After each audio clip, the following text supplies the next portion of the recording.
Bir cavanın dəftəri 22 Mayıs, yəni may 1905.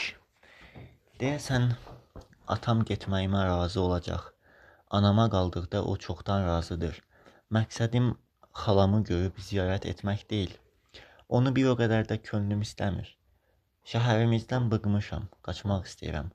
Tuhaf deyilmi? Orta məktəbin 6-cı sinifinin tələbəsi hələ öz şəhərindən başqasını görməmişdir. Halbuki buralardan bıqdım, yoruldum. Gözlərim yeni yerlər, yeni simalar, yeni üfüqlər görmək istəyir. Yenilik, deyə bütün varlığım hıçqırır. Gör atam nə deyir. Qürbət ellərdə nə var? Niyə gedirsən? Çox da xalan oradadır. Kişi qocalmışdır.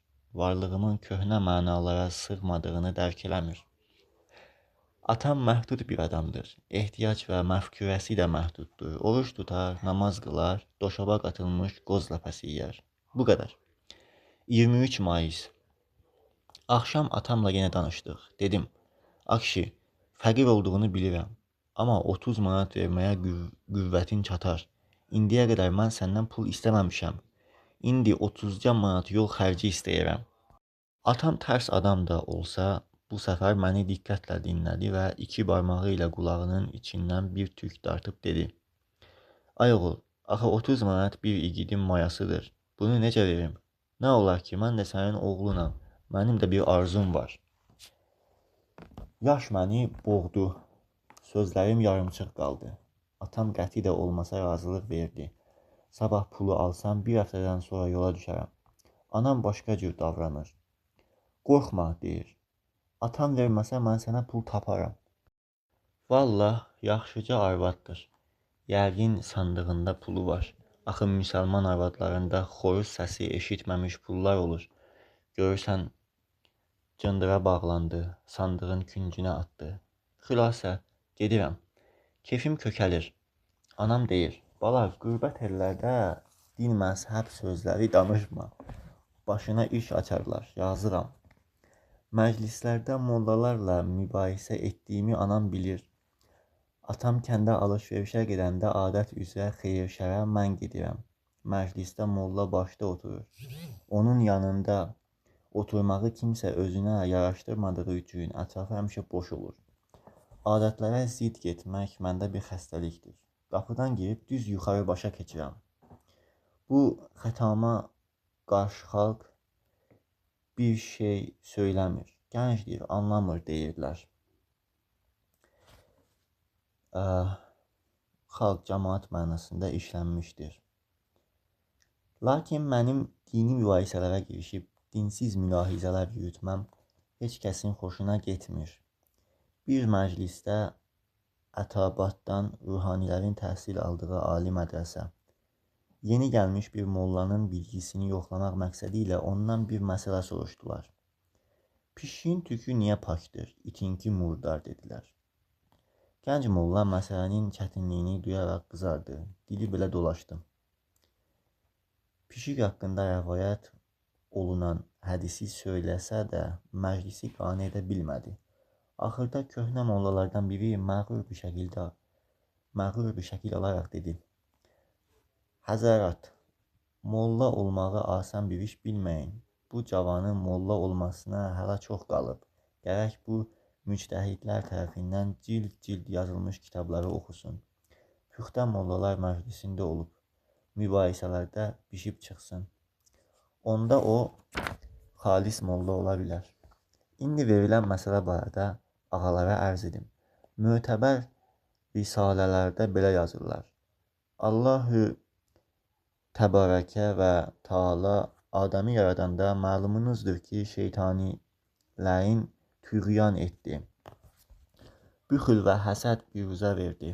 Hətta Xaliqi Üləmiyəzəlin, Ləmiyəzəl ölməz, daimi deməkdir. Hüzurunda cürət edib Adəmin heykəlinə tüpürdü. Şeytanilərinin tüpürcəyi gedib Adəmin qarnının üstə bənd oldu. Allah Teala buyurdu, o tüpürcəyi Adəmin qarnının üstündən qazıyıb atdılar. Onun yerində göbək əmələ gəldi və atılan torpaqdan da it vücuda gəldi. İt şeytanın tüpürcəyinə qarışmış torpaqdan nəşv-ü nüma olduğu əmələ gəldiyi üçün murdar heyvan sayılır. Mötəbər kitablarda belə yazılmışdır. Molla böyük bir qürurla sözlərini bitirib məclisi başdan ayağa süzdü və hər tərəfdən afərin sədası eşitdi. Mən özümü saxlaya bilmədim. Axund, dedim, nə vaxta qədər bu yazıq cəmaatı boş nağıllarla bəsləyəcəksiniz? Bunuca deməyə müvəffəq oldum. Müridlərin mırıltısı sözlərimə xitam verdi. Vəhşi gözlər parıldadı. Bardaş quranlar qalxıb dizi üstə oturdu. Dizi üstə oturanlar qalxıb bardaş qurdu. Məclisdə tühav hərəkətlər görüldü. Tapancaya belə əl atan oldu. Bu əsnada Həzərat, aram, deyə mollanın səsi eşidildi. Bu cavan rus məktəbində oxuyur. Dini mübinə lazımınca vaqif deyil, cahildir. Günah bunda deyil. Bunu kafir məktəbinə yollayan valideynlərindədir. Mən yenə etiraz etdim. Başqa xalqların tərəqqi etməsindən, bizim geridə qalmamızdan bəhs edərək məclisin bir hissəsini öz tərəfimə çevirə bildim. Bu vəqə əvvəl şəhərdə bir qələyan törətdi. Həyəcan, çaxnaşma törətdi. Sonra xalqın qulağı doldu. İndi artıq mənim məclislərdəki etirazlarım təbii kimi görünür. Yalnız anam mənimlə razılaşmaq istəmir. Cəmaat avamdır, səni öldürər, deyir. Mən anamın ehtiyat etməsinə için gülürəm. Ölüm nə deməkdir? Gənclik vulkanından qopan bir qığılcım. 24 Mayıs. Bugün gəzməyə getmişdik.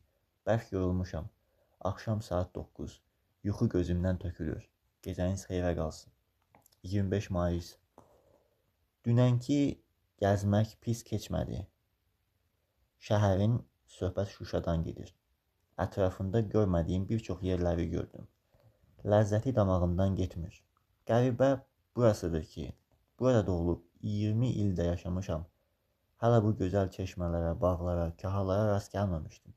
Çıxmaq istədikdə həmişə anam demiş, bala, ölkə xarabdır, görürsən nələr olur. Uşaq götürüb qaçırırlar, namusuna sataşırlar. Allah eləməsin, ölərəm. Çıxma, bir şey də olmasa adına pis söz deyərlər. Biçarə arvad məni bu 20 ilin müddətində qız kimi qorumuş. Bala, məktəbə gedəndə həmişə küçənin ortası ilə get gəl. Şenliksiz küçəyə ayaq basma, səni xoş dindirənə sərt cavab ver, deyə öyüd vermiş. İndi artıq kişi olmuşam. Bığ və saqqalım cücərir. Yavaş-yavaş yoldaşlarımla gəzməyimə müsaidə olunur. 20 illik məhbəs həyatı. Gəncliyin ən şehli və təravətli vaxtlarını müsəlmanların qorxusundan damın altında keçirmişəm. Mən qız deyiləm ki, mənə həsrətlə baxırsınız. Qoy qızlar baxsınlar, pak ürəkləri də döyünsün. Gedirəm. Müsəlmanların üzündən qurtaracağam. Anam mənə alt paltarı tikir. Sabah gedib özümə çamadan və başqa yol şeyləri alacağam. 26 Mayıs. Yağışlıqdır. Bazara gedə bilmədim. Dumandan göz-gözü görmür. İnsan sıxıntıdan bağırmaq istəyir. Sabahdan kitablarımı toplayıb sandığa qoydum ki, mən gedəndən sonra əl-ayağa dolaşmasın. Anam mənə baxaraq ah çəkirdi. Deyəsən gözləri də yaşarırdı. Bala, deyir, kitablarını belə görəndə ürəyimə pis gəlir. Xırda bacılarım da anama baxıb onlar da ağlamsınırlar. Avam yazdıqlar. Kağız dəftərlərimi də yığışdırdım. Arasında bir lazımlı şey tapmışam. Onu da özümlə Aşqabada aparacağam. Onun adı Murad hürufatıdır. Mənim adımla adlanır. Bu hürufatı bir il bundan əvvəl icad etmişəm. Murad hürufatı ilə hər nə yazsan yazıldığı kimi oxunar. Basması ayrı və yazması da ayrı cürdür. Soldan sağa yazılır. Bir səsin bircə şəkli var. Şərqi Rus qəzetindəki Məhəmməd Ağa xətti buna nisbətən çox geridə qalır. Çünki ərəb hərfini islah etməklə xəstəlik bitmir. Mənimki isə məsələni kökündən həll edir. Bu hürufatı gənclər arasında yayıram. 27 Mayıs. Şəhərimiz ikiyə ayrılır. Qərb tərəfində ermənilər, şərqdə müsəlmanlar yaşayır. Qocaların nağılına görə əvvəllər ermənilərlə müsəlmanlar qarışıq yaşamışlar. İkisinin də adət və ayinləri birimiş, bir-birinə də din ayrı qardaş deyərmişlər. Müsəlman uşaqları sünnət olunarkən çox vaxt ermənilər kirvə olarmışlar. Atam deyir ki, məhərrəmlikdə müsəlmanlar dəstə təpərkən erməni çocukları da dəstəyə girib Heydər, Şəftəl deyərmişlər. Müsəlmanlar erməni pirlərinə nəzir edib qurban aparırmışlar. Bir gün Çətənə Məhəmməd adlı birisi gecə gedib erməni kilsəsinin zəngini vurur. Ermənilər tökülüb zəngi vuranı axtarırlar. Tapmırlar. Keşiş gəlib çıxır. Çox düşündükdən sonra zəngin qeybdən vurulmasına qane olurlar. Qoca bir erməni də göydən nur endiyini gözü ilə görmüş deyə şahid keçir. Hər kəs möcüzəyə inanaraq kilsəyə dolub ibadətə başlayır. Baş qarşılığından istifadə edən Çətənə Məmməd ermənilərin başmaqlarını qapıdan yığışdırıb çuvala doldurur. Sabah deyirlər, başmaqları erməni kəndinə aparıb toyuq cücəyə dəyişir. Ermənilər 50 il bundan əvvəl belə avam imişlər. Müsəlmanlar da onları həmişə qapazlamışlar. İndi ermənilər müsəlmanlardan ayrı yaşayırlar. Abad məhəllələri, gözəl küçələri, kaşanə evləri var. Şəhərin bütün ticarəti onların əlindədir. Hər sahədə sənətkarları, mütəxəssisləri və elm adamları vardır. Qız və oğlanlar üçün ibtidai və orta reallı məktəblər açmışlar. Məktəbə getməyənləri yoxdur. Hökumət və şəhər müəssisələri də erməni məhəlləsindədir. Müsəlmanlar isə köhnə çətənəliyində davam edir. Bir rus tatar məktəbindən və bir neçə mollaxanadan başqa bir şeyə malik deyilik. Məhəllələrimiz tamamilə xərabədir. Erməni sərhədindən aşağı lağımların üstü örtülmədiyi üçün iydən nəfəs çatdırır. Küçələrdə işıq yox. Gecələr hərə öz fanusu ilə çıxır, fanus fənər. Adamlar da ki, qurda dönüb bir-birini yeyir. Adam öldürmək adi bir şəkil almışdır. Tam bir cəhalət. Mədəni səviyyəmizi ölçmək üçün bunu bilməlidir. Realni məktəbdə oxuyan 300-400 tələbədən yalnız 15-i müsəlmandır. Bunlar da bəy balalarıdır. 4-cü sinifdən yuxarı getmirlər. Qızların da oxumaları şərən günah sayılır. Şəhərdə Peterburqda təhsil görmüş bir doktordan dəftərxanalarda bir neçə mirzədən başqa ziyalıya müsəlmanlar malik deyirlər. Bir dənə dülgərimiz, bir dənə dərzimiz yoxdur. Papaqçı, dəmirçi, nalbənd, başmaqçı və şərbafdan başqa sənətkara gümanımız gəlmir. Yerdə qalanı zırrama, ağzı dualı qulibiyabanilər. Bugün çamadan alıb hamballa erməni məhəlləsindən enirdim. Bir də küçədəki baqqalın biri üzünü mənə çevirib, şəhərimizdə bir maral var idi, o da gedib, bizi yetim qoyur, dedi və köksünü çəkdi. Baqqalın komplimenti mənə güllə kimi əsər elədi. Qan beynimə vurdu, dükkana tərəf sıçradım, baqqal qaçdı. Əlimə tərəzi keçdi, götürüb tabaqların üstünə tolazladım. Qatıq qablarını bir-birinə qatıb sındırdım. Bir qoca kişi gəlib məni sakit elədi. Qadan alım, sən nəcibsən, ona qoşulma. Allah onun bəlasını versin. Dilinin yiyəsi deyil. Bizim müsəlmanlar belə çirkin hərəkətlərin ustasıdırlar. Bunların əlindən cavan uşaqlar zardırlar. Təzə paltarda küçəyə çıxmaq mümkün deyil. Rəngli üst köynəyi yasaqdır. Gördükdə hərə bir söz atır, adama tərəzi çalırlar. 28 mayıs. Dünən axşam yoldaşlarım Həsən, Mürsəl və Rəcəblə bulvarda idik. Bulvar erməni hissəsinin cənub-qərb tərəfində yeni salınmışdır. Dağa doğru dolama xiyabanları, gözəl yay klubu, qəhvəsi var. Yanında realni məktəb üçün möhtəşəm bir bina yapılır. Yapmaq, tikmək, etmək, qayırmaq deməkdir, bəli. Aşağıda yaşıl ağaclar arasında gizlənən rəngarəng taxtapuşlu, məğrur kilsəli şəhər, dağlarla əhatə olunmuş, buludlara dalmış, murovla çılpaq bağırqan arasındakı açıqlıq min bir rəng çalır. Bu mənzərəyə tamaşa etdikdə sanki ruh böyüyür, qanadlanıb göylərə doğru uçmaq istəyir. Yoldaşlarıma dedim, uşaqlar bilirsiniz, şənbə nə təhər olsa gedirəm. Hamı mənə qibtə edər kimi üzümə dik baxdı. Mürsəl gülə-gülə, bu xarabadan üzündən qurtarırsan. Görək biz başıdaşlı bu 3 ayı necə küllənəcəyik. Doğrudan da qışda başımız dərsə qarşı, yayda isə insan darıxır. Həyatımız bir həyat olsa, insan səfalı bir yerdə darıxarmı? Həyat bir həyat deyil. Müsəlmanistanın dedikodusundan baş götürüb bulvara qaçırıq. Burada da mənəvi rahatlıq yoxdur. Hansı tanış erməni qızına yanaşırsan, ətrafdan sənə 1000 daşnaq gözü ağardırlar. Müsəlmana erməni qızı ilə gəzmək yasaqdır. Canım, bu milli ədavət nəyə lazımdır? Əsrlərdən bəri bir yerdə yaşaya-yaşaya gəldik, dost və qardaş yaşayışına nə üçün davam etməyək? Xülasə, Həsən dedi, burada könül açan bir şey yoxdur. Gəlin dağın başına çıxaq. Razı olduq. Rəcəb getmədi. Dağa dikləndik. Bulvarın hasarını aşıb yuxarı çıxdıq. Sıldırım bir qayada oturub ayaqlarımızı aşağı salladıq. Qarşımızda dərin və qorxunc bir uçurum var idi. Dibində iki dağın arasındakı çay ayın şüasında sınıq güzgü parçasını andırırdı. O tayda ətrafı meşə ilə bürümüş topxana sükut içində idi.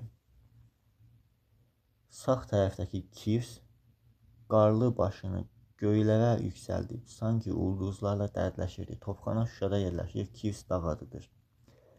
Bu əzəmətli mənzərə qarşısında üçümüz də susub qalmışdıq. Bu halda çayın qaranlıq dərədən yüksələn əsrarəngiz şırıltısı dünyada yalnız bircə dəfə yaşanılır, deyə mənə anlaşılmaz kədərlər təlqin etdi. Bir də kimisə aşağıda yanıqlı səslə oxudu. Qırıldı bülbüllər, boş qaldı bağlar. Xəstə ürəklərimizə ataş səpildi, için yandıq. Nədənsə səs qırılıb yarımçıq kəsildi. Amandır Həsən, yandıq, deyə Həsənə yalvardıq. Onun gözəl səsi var idi, başladı. Xumar baxmaq göz qaydasıdır. Lalə tək qızarmaq üz qaydasıdır. Pərişanlıq zülfün öz qaydasıdır. Nə badi səbadan, nə şanədəndir. Bu halda Rəcəb böyürdən çıxdı, qəmli bir halda oturub başını aşağı saldı. Məsələni duyduq. Həsən gülə-gülə, dostum, dedi. Deyəsən, qızla gəzməyə yenə ermənilər razı olmayıblar. Rəcəb dinmədi. Mən Həsənə göz vurub başladım. Canım, qız bunu istəyir, bu da qızı. Bilmirəm bu ortaya girənlər nədir. Rəcəbin yarası qanayan kimi oldu. Başını dik qaldırıb soya-soya. Vallah bilmirəm, bu köpək uşaqları bizdən nə istəyirlər. Rəcəb sözlərini elə məzəli qeyzlə bitirdi ki, gülməkdən az qaldı qəş edək. Həsən sual verməyə başladı. Axı bugün görüşəcəkdiniz, bəs necə oldu? Mən ölüm, necə oldu? Rəcəb biraz gülümsəyərək, əşi, görüşəcəkdik, demişdi. Aşağıda, ağacın altında gözlə gələcəyəm. Məktub verəcəkdi. Bir köpək oğlu dəllək şagirdi bizə gözləyirdi, işıq vermədi.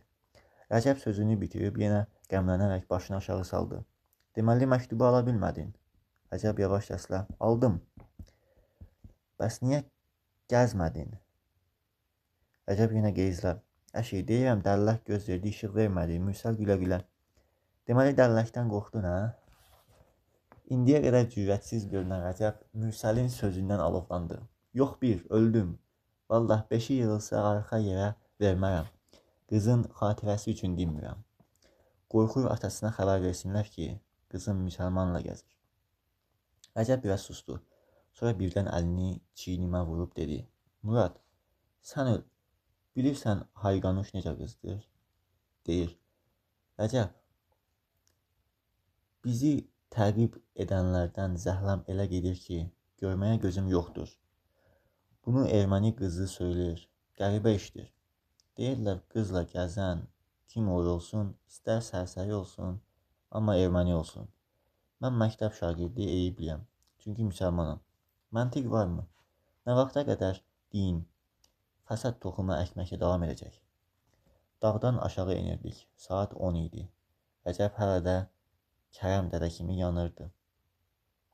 Onu danışdıran eşq havası idi. 29 Mayıs. Darvaza döyüldü. Gedib açdım. Xudu idi. Xudunu tanıyırsınız. Qəssab Kərbəlayı Vəlinin oğludur. Sənəti sərsərilikdir. Ən böyük məharəti məhəllədəki baqqal dükkanının qabağında mərcə gedər. 10 xiyar yeyim, pulunu ver. Yeyə bilməzsən. Yeyərəm. Doğrudan da yeyər. Zorla da olsa yeyər. Şəhadət barmağını tərpədərək 5 girvənkə tut yeyər. Üstündən də bir neçə girvənkə qıcqırmış qatıq içər. Bu böyük bir məharət deyilmi? Xudu məni görəcək, boynunu çiyninə qoydu. Abəy, dedi, başına dönüm. Toyuğum qaçıb, buraya girib. Qoy gəlim tutum.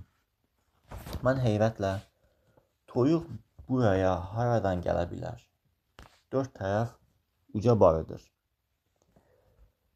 Xudu yalvarar bir sifətlə, abəy, vallah, əlimdən uçdu. Acığım tutdu. Həm də gizlicə güldüm. Biçarə Xuduya yazığım gəldi. Xudu öz aləmində məni sevmiş. Mən bunun məhbubu olmuşam. Ha ha ha.